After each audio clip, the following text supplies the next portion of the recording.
Hello everyone, my self Vikas Saini welcoming you all on this YouTube channel.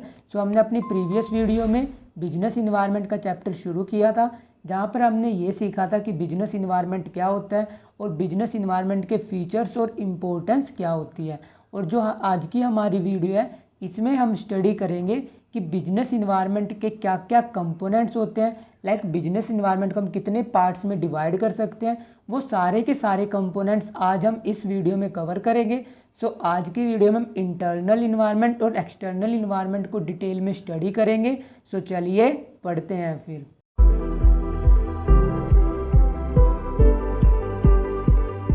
अब business environment के component detail में study करने से पहले हम बिजनेस इन्वायरमेंट की डेफिनेशन को एक बार रिकॉल कर लेते हैं। सो वहाँ पर मैंने आपको क्या बताया था, वहाँ पर मैंने आपको बताया था बिजनेस इन्वायरमेंट के बारे में, ऑल फोर्सेस, फैक्टर्स और individuals and institutions which are outside the control of business enterprise but may affect its performance.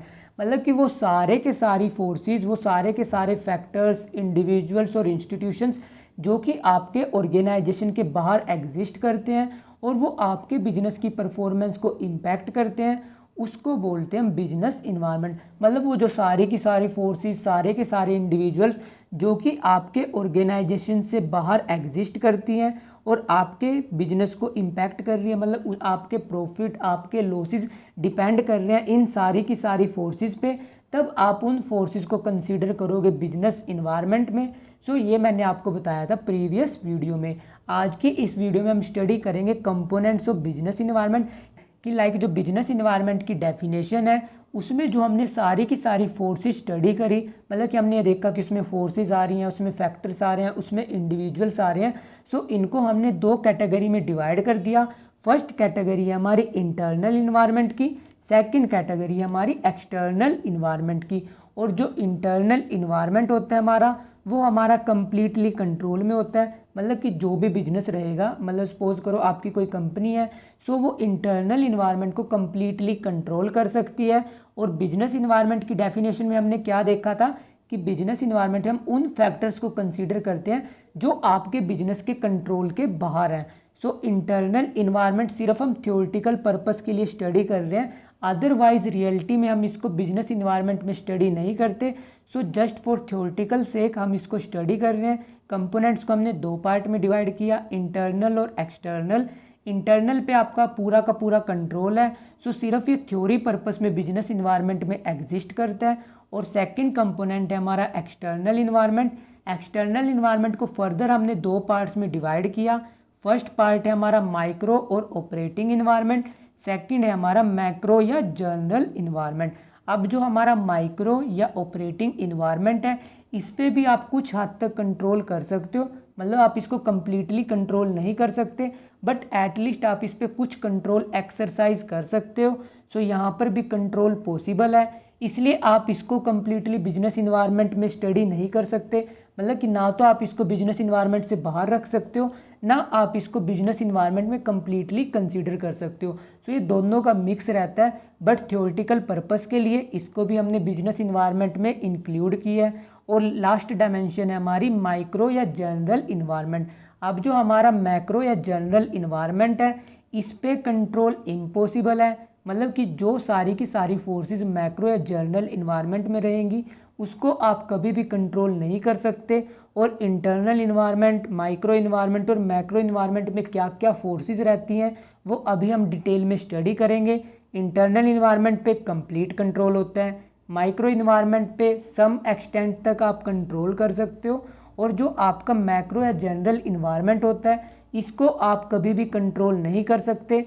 आपको खुद को इसके अकॉर्डिंग चेंज होना पड़ता है। और जो आपका मैक्रो या जनरल इन्वायरमेंट होता है, इसको हम काफ़ी बार बोल देते हैं dimensions of business environment. So business environment को हम कितने कैटेगरी में स्टडी करेंगे, ये मैंने आपको पूरा का पूरा रोड मैप समझा दिया। अब हम पहले कवर कर लेते हैं अपना इंटरनल इन्वायरमेंट। अब जो हमारा इंटरनल इन्वायरमेंट होता है, उसमें हमने किस टाइप की फोर्सेस को रखा है, अब हम वो स्टडी कर लेते हैं। सो यहाँ पर लिख रखा है all those forces and factors which influence the business and present within the business itself and are under the control of the business. मतलब वो सारे के सारे फैक्टर्स जो कि आपके बिजनेस को तो इम्पैक्ट कर रहे हैं, बट वो सारे के सारे फैक्टर्स आपके बिजनेस के अंदर ही प्रेजेंट है और आप उनको कंट्रोल कर सकते हो। सो इंटरनल इन्वायरमेंट में कौन से फैक्टर्स आएंगे? इंटरनल इन्वायरमेंट में आप वो सारे फैक्टर्स कंसीडर करेंगे जो कि आपके बिजनेस के अंदर ही एग्जिस्ट कर रहे होंगे और आपके बिजनेस को इन्फ्लुएंस भी करेंगे। और बिजनेस इन्वायरमेंट की हमने डेफिनेशन में क्या देखा था कि वो सारे के सारे फैक्टर्स जिसको आप कंट्रोल नहीं कर सकते, बट इंटरनल इन्वायरमेंट में वो फैक्टर्स रहेंगे जिसको आप कंट्रोल कर सकते हो। सो रियलिटी में हम इसको बिजनेस इन्वायरमेंट में कंसीडर नहीं करते, but theoretical point of view से हम इसे बिजनेस इन्वायरमेंट में कंसीडर करेंगे। सो इंटरनल इन्वायरमेंट में कौन कौन से फैक्टर्स आएंगे? इंटरनल इन्वायरमेंट में वो सारे फैक्टर्स रहेंगे जो कि आपके बिजनेस के अंदर ही प्रेजेंट है और आप उनको ऑटोमेटिकली मतलब 100% कंट्रोल कर सकते हो। लाइक क्या क्या आएगा इसमें?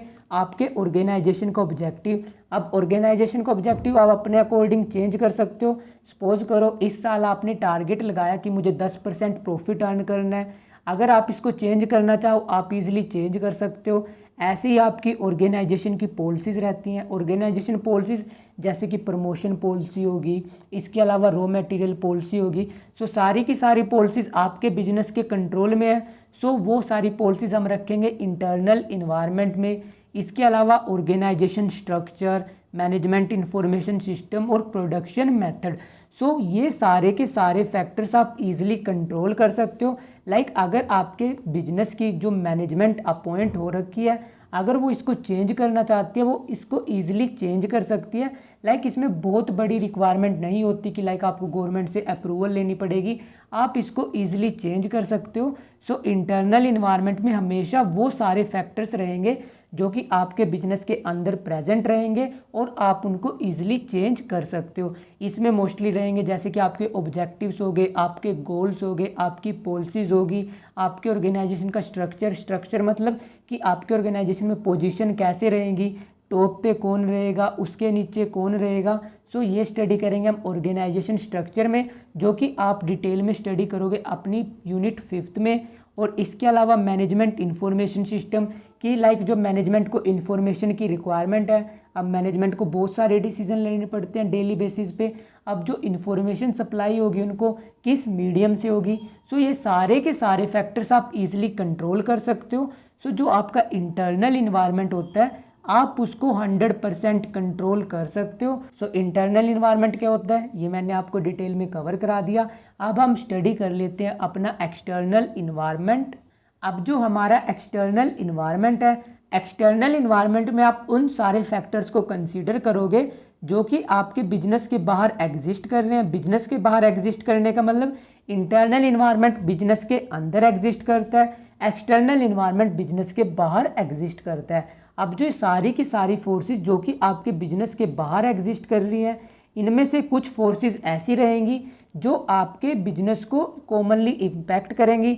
मतलब कि वो फोर्सेस सारे बिजनेस जो कि पूरे इंडिया में पूरे वर्ल्ड में बिजनेस एग्जिस्ट कर रहे हैं सबको कॉमन तरीके से इम्पैक्ट करेंगी। और कुछ फोर्सेस ऐसी रहेंगी जो हर बिजनेस को डिफरेंट वे में इम्पैक्ट करेंगी। लाइक जो बाहर आपके बिजनेस के फोर्सेस एग्जिस्ट कर रही हैं उनमें से कुछ फोर्सेस ऐसी रहेंगी जो हर बिजनेस को कॉमन तरीके से इम्पैक्ट करेंगी और कुछ फोर्सेस ऐसी रहेंगी जो हर बिजनेस को अलग तरीके से इम्पैक्ट करेंगी। सो एक्सटर्नल इन्वायरमेंट में क्या क्या फैक्टर्स आते हैं?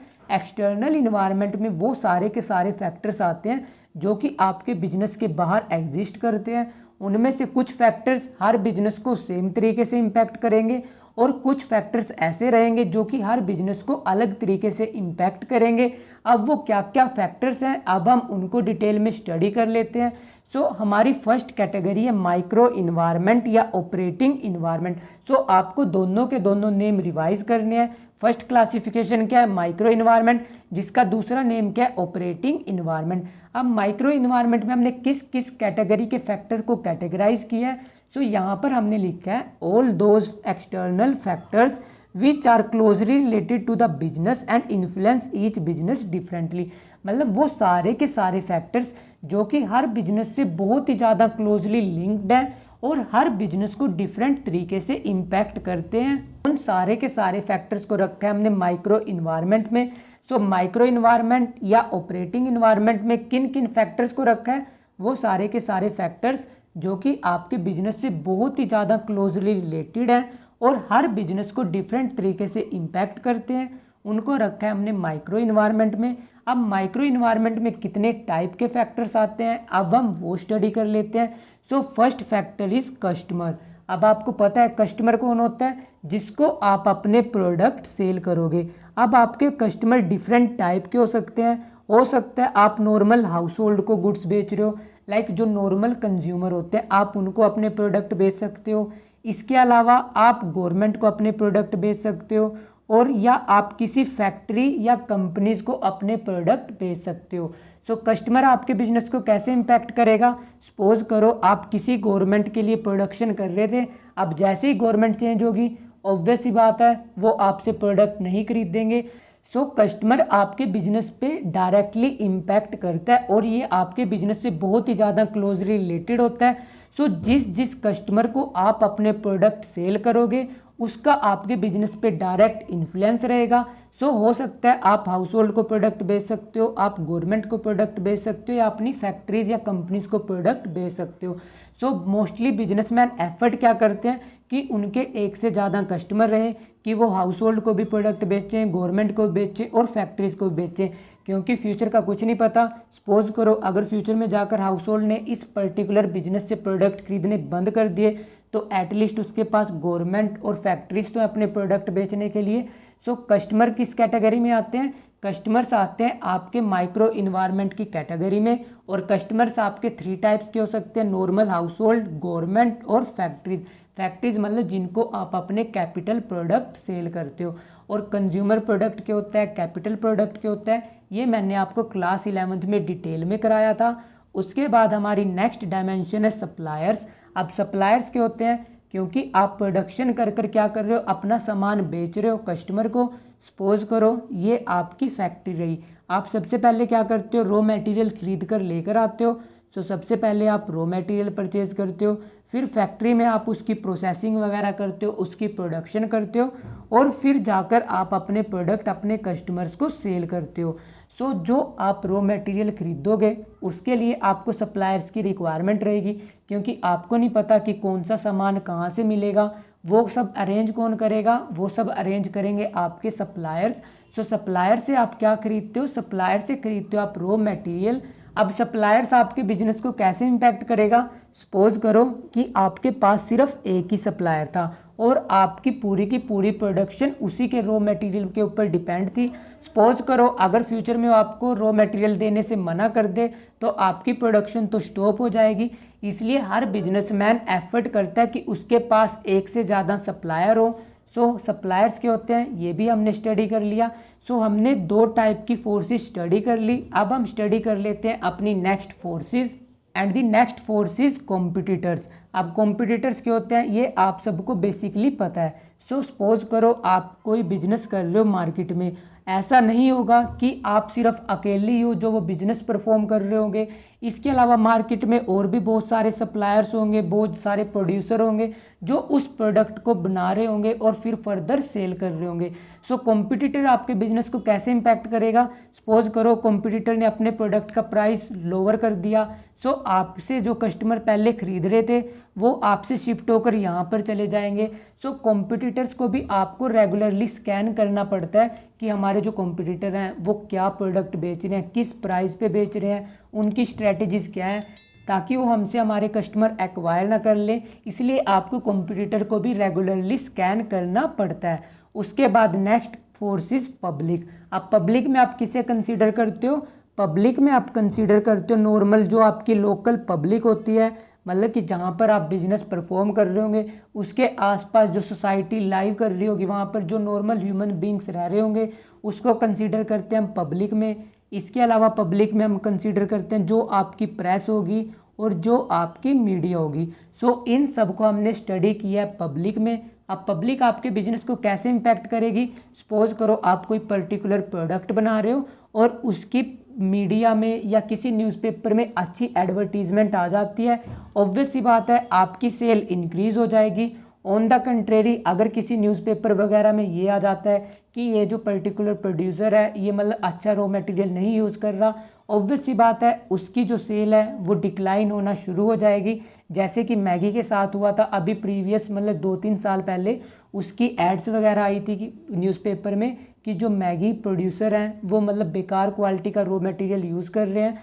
सो पब्लिक में हम किस किस को कंसीडर करते हैं, लोकल पब्लिक, इसके अलावा प्रेस होगी, मीडिया हो गया। सो ये सब हम कंसीडर करते हैं पब्लिक में। उसके बाद हमारी लास्ट डायमेंशन है मार्केटिंग इंटरमीडियरीज। मार्केट इंटरमीडियरीज में आप किस किस को कंसीडर करते हो, यहाँ पर आप कंसीडर करते हो जो आपके बीच में और जो आपका अल्टीमेट कंज्यूमर है, क्योंकि आप डायरेक्टली हर कंज्यूमर को सेल नहीं कर सकते, आपको कुछ मीडिएटर की रिक्वायरमेंट पड़ती है। सपोज करो आप प्रोडक्शन कर रहे हो जम्मू एंड कश्मीर में और आपका कस्टमर बैठा है कन्याकुमारी में। सो अब आपके लिए फिजिबल तो नहीं है कि आप कन्याकुमारी जाओगे उसको प्रोडक्ट सेल करने के लिए। सो इन बिटवीन मार्केट में कुछ इंटरमीडियरीज होते हैं जिसको हम मीडिएटर बोलते हैं।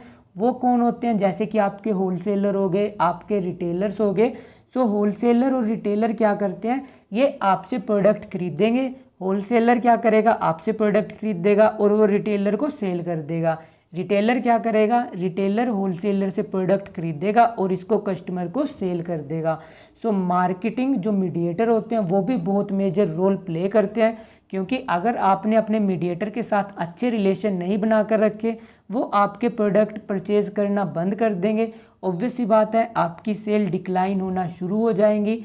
इसके अलावा आपको ये भी देखना पड़ेगा कि जो हमारे कॉम्पिटिटर हैं वो किस टाइप के मीडिएटर यूज़ कर रहे हैं, उनको कितनी कॉस्ट पे पड़ रहे हैं, हम कितनी कॉस्ट पे कर रहे हैं।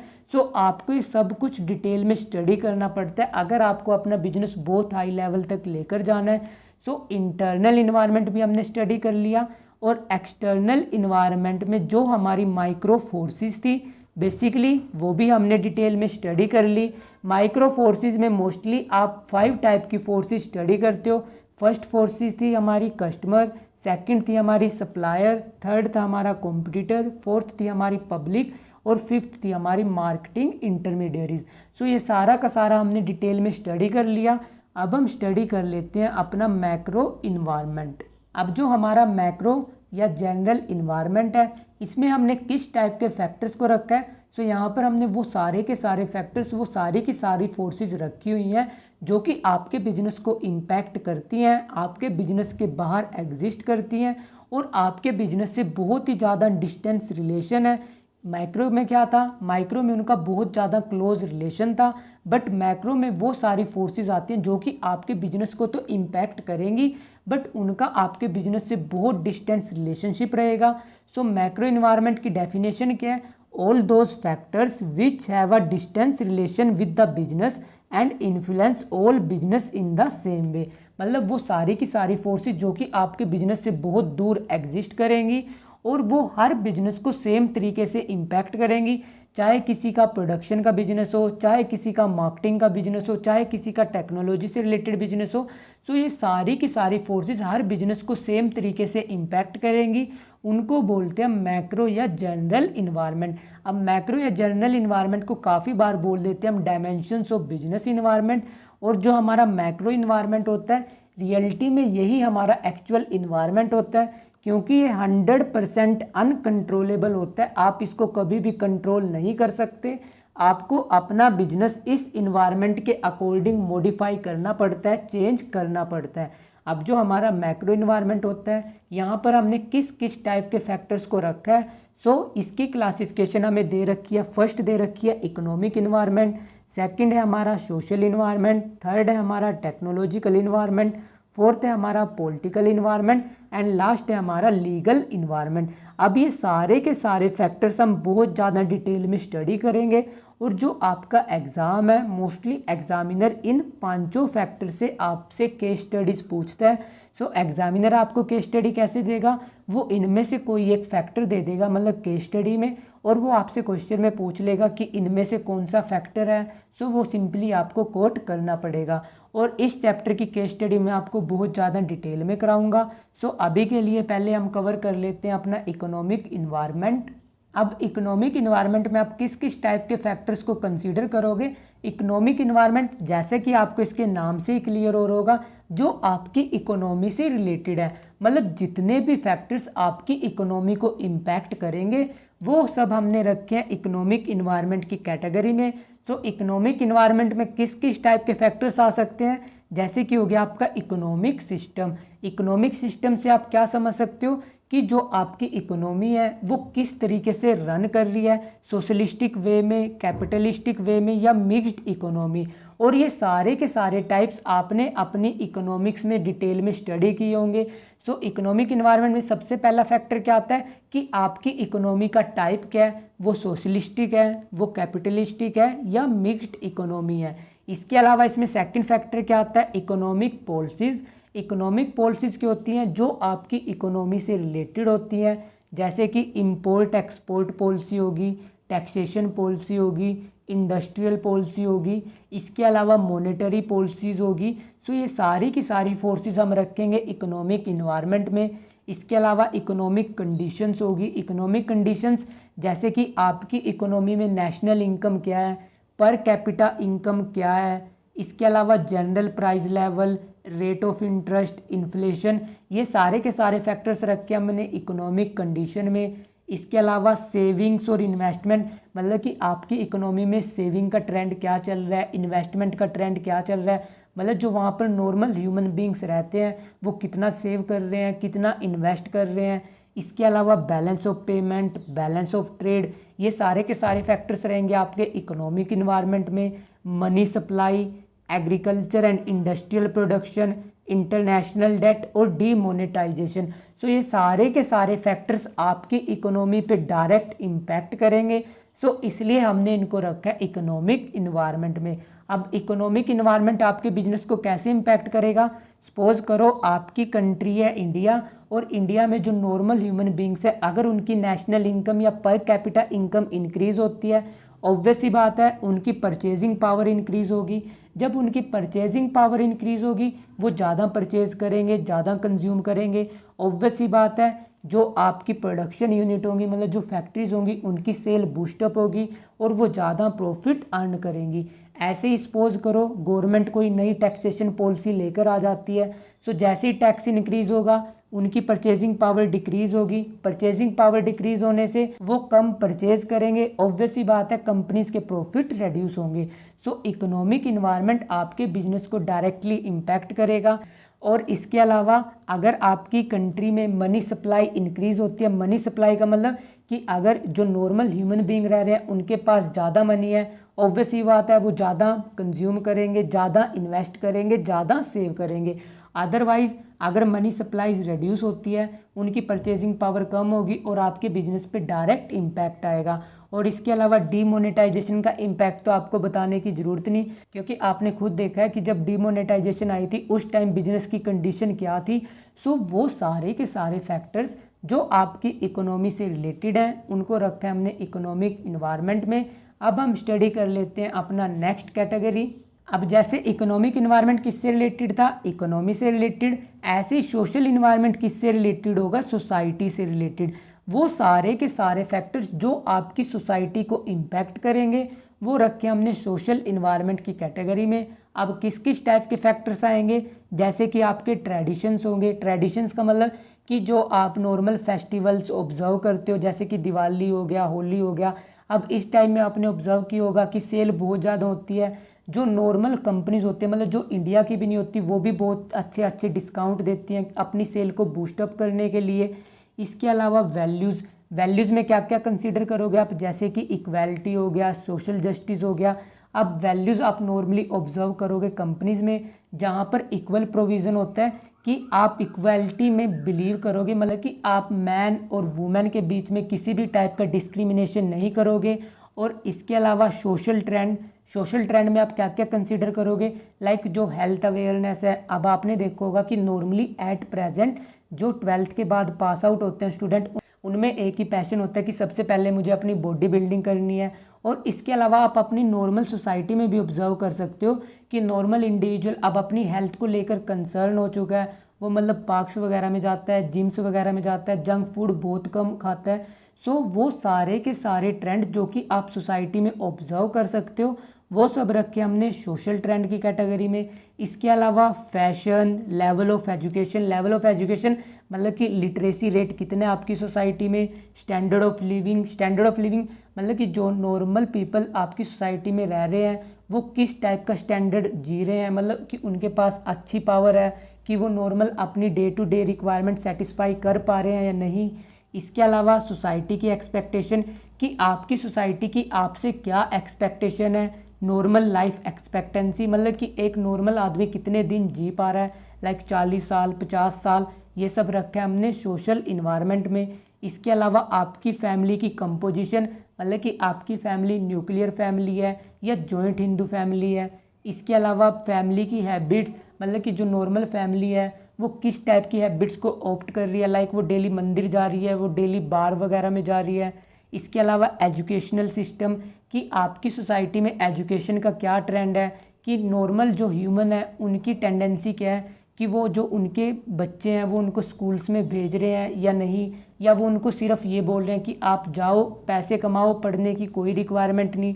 इसके अलावा वुमेन एम्पावरमेंट से मतलब कि जो नॉर्मल वुमेन है उनको अब फैक्ट्रीज वगैरह में आप देख सकते हो अपॉइंट किया जाता है। पहले नॉर्मली वुमेन्स कहाँ पर अपॉइंट की जाती थी, या तो बैंक में या टीचिंग में, बट अब आप ऑब्जर्व कर सकते हो कि वुमेन्स बहुत बड़ी बड़ी पोजीशन पे हैं। अब तो नॉर्मल जो आप स्पोर्ट्स वगैरह देखते हो वहाँ पर भी वुमेन बहुत ज़्यादा बड़े बड़े गोल्ड मेडल लेकर आ चुकी हैं। और इसके अलावा आपकी सोसाइटी का बर्थ रेट, डेथ रेट क्या चल रहा है, सो ये सारे के सारे फैक्टर्स रखे हैं हमने सोशल इन्वायरमेंट में। क्योंकि ये किससे रिलेटेड है, ये रिलेटेड है आपकी सोसाइटी से। सो सोशल इन्वायरमेंट में वो सारे फैक्टर्स रहेंगे जो आपकी सोसाइटी से रिलेटेड होंगे। अब ये आपके बिजनेस को कैसे इम्पैक्ट करेंगे, जैसे कि हमने वैल्यूज़ में देखा इक्वलिटी। अब मोस्टली कंपनी क्या फॉलो करती हैं, इक्वलिटी। अब वो किसी भी टाइप की पार्शियलिटी नहीं रखती कि लाइक मैं मैन को ज़्यादा सैलरी दूंगा, वुमेन को कम सैलरी दूंगा। और इसके अलावा आप लेवल ऑफ एजुकेशन का भी आपके बिजनेस पे डायरेक्ट इम्पैक्ट रहेगा, क्योंकि अगर सोसाइटी में जितने ज़्यादा पढ़े लिखे इंसान होंगे ऑब्वियस सी बात है आपके कस्टमर भी उतने ज़्यादा एजुकेटेड रहेंगे, और जब आप अपने एम्प्लॉयज़ हायर करोगे वो भी बहुत ज़्यादा एजुकेटेड रहेंगे। सो सोशल इन्वायरमेंट आपके बिजनेस को डायरेक्ट इम्पैक्ट करता है। जैसे आपने देखा होगा, जैसे ही कोई फेस्टिवल आता है हर बिजनेसमैन अपनी सेल को बूस्टअप करने के लिए बड़े बड़े डिस्काउंट देता है। जैसे कि अमेज़ोन वगैरह ये क्या करते हैं, जब दिवाली आती है, होली आती है, वो अपनी सेल रन करते हैं जहाँ पर वो 10% डिस्काउंट, 20% डिस्काउंट। सो सोशल इन्वायरमेंट का बहुत बड़ा रोल होता है आपके बिजनेस की सक्सेस में या आपके बिजनेस की फेलियर में। अगर सोशल इन्वायरमेंट में आप ध्यान नहीं दोगे ऑब्वियस सी बात है आप कुछ टाइम के लिए तो सक्सेस हो जाओगे, बट अगर आप अपने बिजनेस को लॉन्ग रन तक रन करना चाहते हो तब आप सक्सेसफुल तभी हो पाओगे जब आप अपनी सोसाइटी की तरफ ऑब्जर्व करोगे, लाइक सोसाइटी की रिक्वायरमेंट क्या है और मैं उसको कैसे सेटिस्फाई कर सकता हूँ। सो सोशल इन्वायरमेंट में ये सारे के सारे फैक्टर्स रहेंगे। अब हम स्टडी कर लेते हैं अपनी नेक्स्ट डायमेंशन। अब जैसे सोशल इन्वायरमेंट में क्या था, सारे के सारे फैक्टर्स जो कि सोसाइटी से रिलेटेड थे, और जो हमारी नेक्स्ट डायमेंशन है टेक्नोलॉजिकल इन्वायरमेंट, यहाँ पर हमने वो सारे फैक्टर्स रखे हैं जो कि आपकी टेक्नोलॉजी से रिलेटेड है। अब टेक्नोलॉजी का इम्पैक्ट बिजनेस पे कैसे आएगा, जैसे ही कोई साइंटिफिक इम्प्रूवमेंट होती है ऑब्वियस सी बात है आपके बिजनेस की प्रोडक्शन कैपेसिटी इंक्रीज होगी। सो टेक्नोलॉजी इन्वायरमेंट में हमने वो सारे फैक्टर्स रखे हैं जो कि या तो किसी साइंटिफिक इम्प्रूवमेंट से रिलेटेड हो या कुछ नया वे डिस्कवर करते हो आप, मतलब कि आपने कोई नया तरीका ढूंढा बिजनेस परफॉर्म करने के लिए, या आपने प्रोडक्शन करने के लिए, या अपने ऑपरेशंस को मैनेज करने के लिए। सो ये सारे के सारे फैक्टर्स रखे हमने टेक्नोलॉजी इन्वायरमेंट में। और इसके अलावा अगर कोई नई इनोवेशन होती है वो भी रखा है हमने टेक्नोलॉजिकल इन्वायरमेंट में। सो टेक्नोलॉजिकल इन्वायरमेंट में बेसिकली रहेगा क्या, जो आपकी डिस्कवरीज होगी, जो आपकी इनोवेशंस होगी, और जो आप नए नए तरीके ढूंढ रहे हो अपने बिजनेस को परफॉर्म करने के लिए, अपने बिजनेस को मैनेज करने के लिए। सो ये रहेंगे आपके टेक्नोलॉजी इन्वायरमेंट में। अब टेक्नोलॉजी इन्वायरमेंट का बिजनेस पे कैसे इम्पैक्ट पड़ता है आप इसको सिंपल तरीके से ऑब्जर्व कर सकते हो। जैसे पहले होता क्या था, सबसे पहले सिनेमा का टाइम था, सिनेमा इंडस्ट्री किससे रिप्लेस हुई, सिनेमा इंडस्ट्री रिप्लेस हुई आपकी टीवी से। अब टीवी किससे रिप्लेस हो चुके हैं, टीवी रिप्लेस हो चुके हैं आपके स्मार्टफोन से। सो आप देख सकते हो कि जो पहले सिनेमा इंडस्ट्री के बिजनेस में डील कर रहे थे उन पे टेक्नोलॉजी का कैसे इम्पैक्ट आया। जैसे ही टेलीविज़न का इंट्रोडक्शन हुआ इनका बिजनेस आउटडेटेड हो गया। अब जैसे ही स्मार्टफोन्स का प्रचलन बढ़ा, मतलब स्मार्टफोन की यूसेज इंक्रीज़ हुई, ऑब्वियस सी बात है टीवी की रिक्वायरमेंट कम हो चुकी है। मतलब बिल्कुल वाइप आउट नहीं हुआ, बट फिर भी कुछ एक्सटेंट तक स्मार्टफोन ने टीवी को गायब कर दिया। सो ऐसे टेक्नोलॉजिकल इन्वायरमेंट आपके बिजनेस को इम्पैक्ट करता है। और इसके अलावा आप इसका एक नॉर्मल एग्जांपल क्या देख सकते हो, पहले फ़ोटोकॉपिंग मशीन्स नहीं होती थी।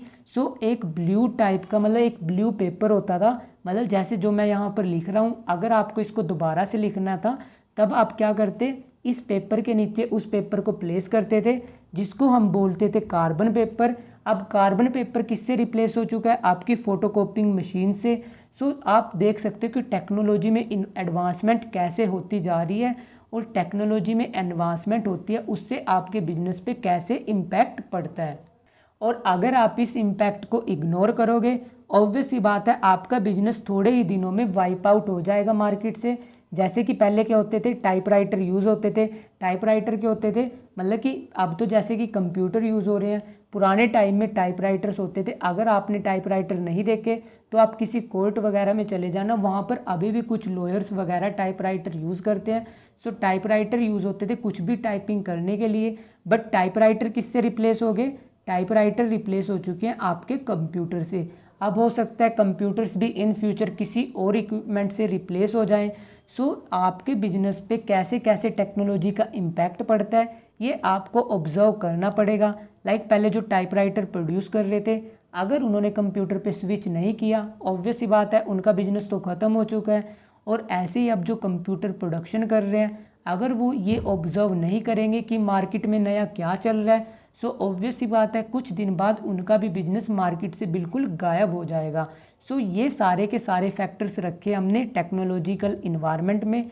अब हम स्टडी कर लेते हैं अपनी next dimension, and our next dimension is political environment. अब पॉलिटिकल इन्वायरमेंट में आपने किस टाइप के फैक्टर्स को रखा है, यहाँ पर आपने वो सारे के सारे फैक्टर्स रखे हैं जो कि आपकी गवर्नमेंट से रिलेटेड हो, मतलब कि जो किसी पॉलिटिकल पार्टी या जो आपकी कंट्री की गवर्नमेंट से रिलेटेड हो।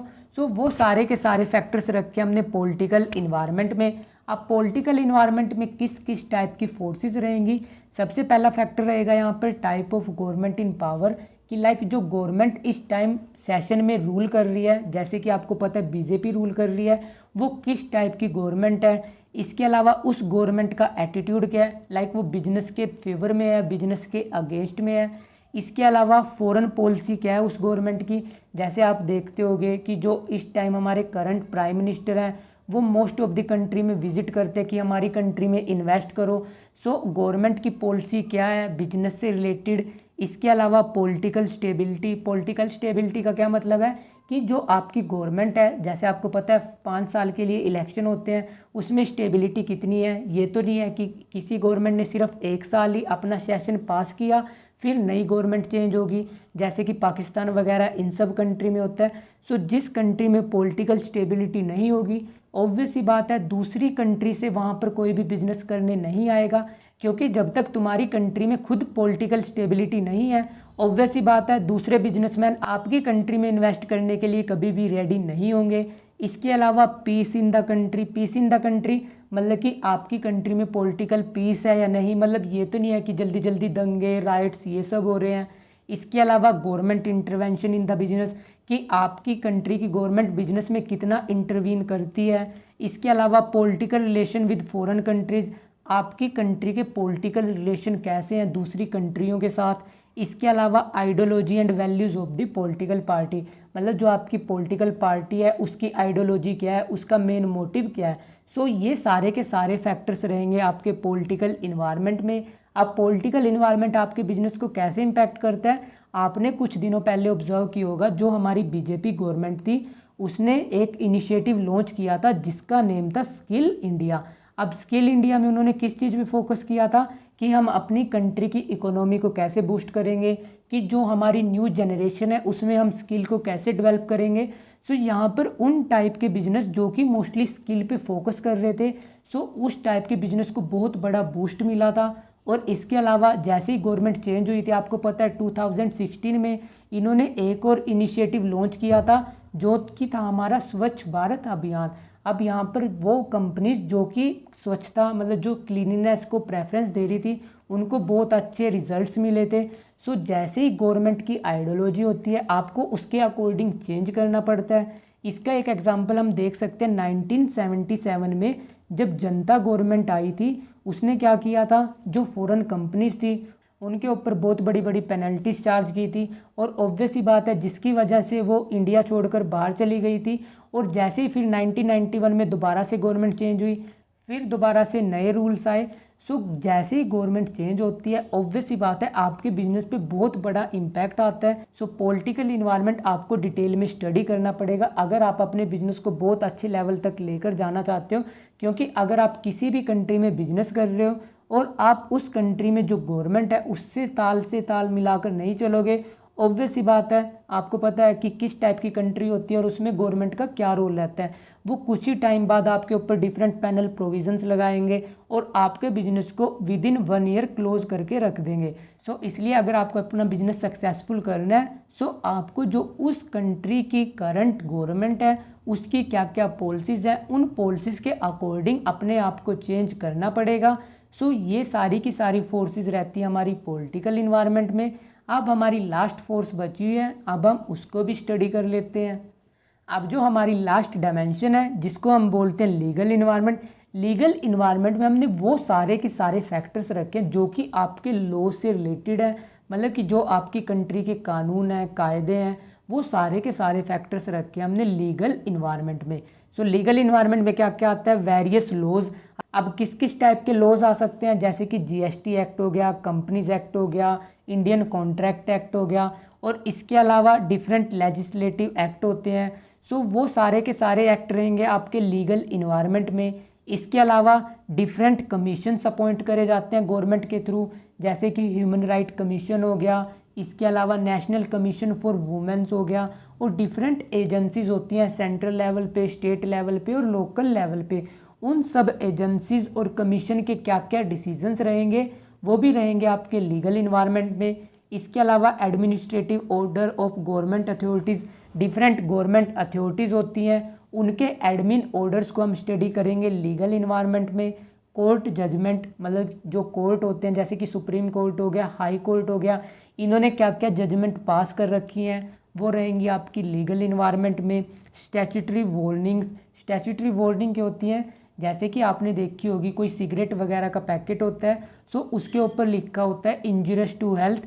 सो ये ऐसी टाइप की वार्निंग किस एक्ट के अकॉर्डिंग आती है, मतलब किस इन्वायरमेंट में आप इसको स्टडी करते हो, आप इसको स्टडी करते हो लीगल इन्वायरमेंट में।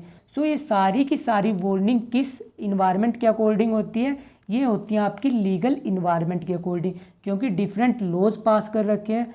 सो उन लॉज के अकॉर्डिंग आपको ये सारी की सारी वार्निंग्स अपने प्रोडक्ट पे लिखनी होती है।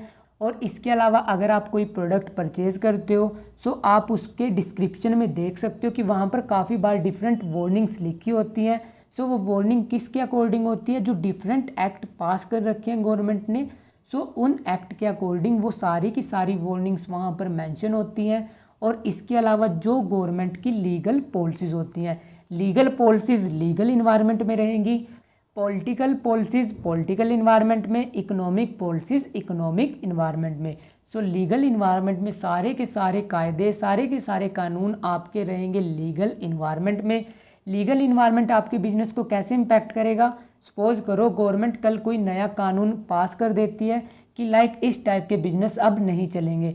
सो ऑब्वियस सी बात है नया लॉ आ चुका है, उस लॉ के अकॉर्डिंग आप उस बिजनेस को रन नहीं कर सकते, ऑब्वियस सी बात है आपको अपना बिजनेस क्लोज करना पड़ेगा। और इसके अलावा जैसे कि मैंने आपको बताया डिफरेंट लॉज होते हैं, जैसे कि कंपनीज एक्ट हो गया। अगर आप कंपनी की फॉर्म में अपने बिजनेस को परफॉर्म कर रहे हो, सो आपको अपना ऑडिट कराना पड़ेगा, आपको अपनी फाइनेंशियल स्टेटमेंट प्रिपेयर करनी पड़ेगी।